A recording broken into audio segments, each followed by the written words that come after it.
ಸಾಕಷ್ಟು ವಿವರವಾಗಿ ಸವಿಸ್ತಾರವಾಗಿ ತಮ್ಮ ಮುಂದೆ ಮಾತುಗಳನ್ನು ಆಡಿದ್ದಾರೆ.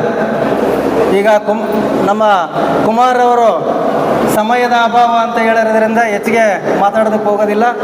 ಈಗ ಚಿದಾನಂದ ಗೌಡರ ಕಾರ್ಯವೈಖರಿ ಮತ್ತು ಕಾರ್ಯದಕ್ಷತೆ ತಾವೆಲ್ಲರೂ ನೋಡಿದ್ದೀರಾ, ತಿಳ್ಕೊಂಡಿದ್ದೀರಾ.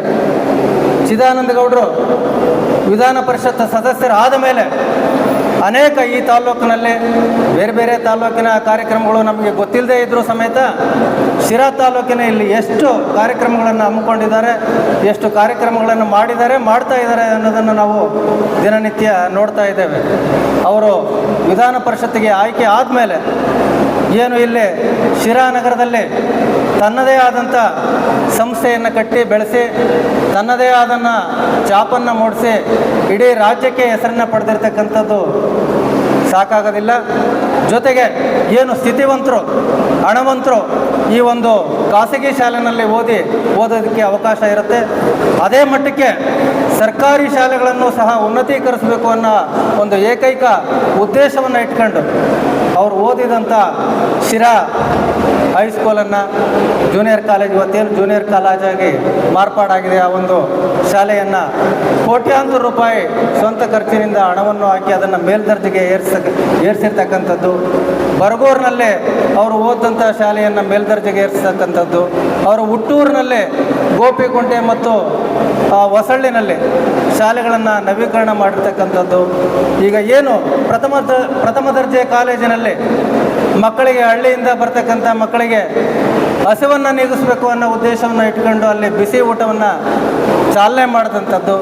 ಹೀಗೆ ಅನೇಕ ಜನಪರ ಕಾರ್ಯಕ್ರಮಗಳನ್ನು ಅವರು ಕೊಡ್ತಾ ಇದ್ದಾರೆ. ಹಾಗಾಗಿ ಮುಂದೆ ಚಿದಾನಂದ ಗೌಡರು ಈ ಭಾಗದ ಜಿಲ್ಲಾಧ್ಯಕ್ಷರಾಗಿ ಏನು ಶಿರಾ, ಮಧುಗಿರಿ, ಪಾವಗಡ, ಕೊರಟಗೆರೆ ಕ್ಷೇತ್ರಗಳಲ್ಲಿ ಕಮಲವನ್ನು ಅರಳಿಸ್ತಕ್ಕಂಥ ಜವಾಬ್ದಾರಿ ಚಿದಾನಂದ ಗೌಡರ ಮೇಲಿದೆ. ಚಿದಾನಂದ ಗೌಡರು ಬಹಳ ಉತ್ಸಾಹಿಗಳು, ರಾಜಕೀಯ ಚತುರರು ಆಗಿದ್ದರಿಂದ ಈ ಕೆಲಸ ಕಾರ್ಯಸಾಧು ಆಗುತ್ತೆ ಅಂತಂದು ನಾವೆಲ್ಲ ಭಾವಿಸಿದ್ದೇವೆ.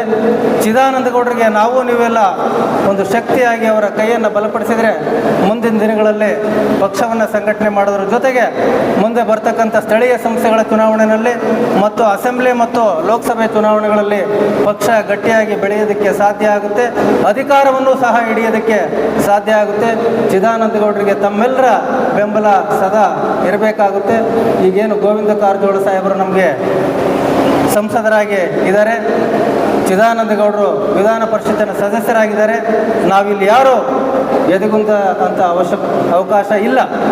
ಈಗೇನು ಕಾಂಗ್ರೆಸ್ ಸರ್ಕಾರ ಅಧಿಕಾರದಲ್ಲಿದ್ದರೂ ಸಹ ನಾವು ಸಹ ಈ ಭಾಗದಲ್ಲಿ ಆಡಳಿತ ಮಾಡೋದಕ್ಕೆ ಜನಪ್ರತಿನಿಧಿಗಳನ್ನು ಹೊಂದಿದ್ದೇವೆ.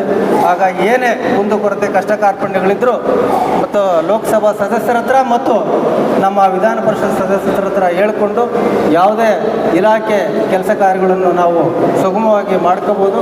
ಮುಂದಿನ ದಿನಗಳಲ್ಲಿ ನಾವೆಲ್ಲ ಅವರಿಗೆ ಬೆಂಬಲವಾಗಿ ನಿಂತು ಪಕ್ಷ ಬೆಳೆಯೋದಕ್ಕೆ ಕಾರಣೀಭೂತರಾಗಬೇಕು ಅಂತಂದು ತಮ್ಮಲ್ಲಿ ವಿನಂತಿಯನ್ನು ಮಾಡ್ತಾ, ಸದಾ ನಮ್ಮ ಸಹಕಾರ ಇರುತ್ತೆ, ತಾವು ಮುನ್ನುಗ್ಗಿ ಪಕ್ಷವನ್ನು ಸಂಘಟನೆ ಮಾಡಿ ಅಂತಂದು ಈ ಸಂದರ್ಭದಲ್ಲಿ ಅವರಿಗೆ ಶುಭಾಶಯವನ್ನು ಕೋರ್ತಾ ನನ್ನ ಎರಡು ಮಾತುಗಳು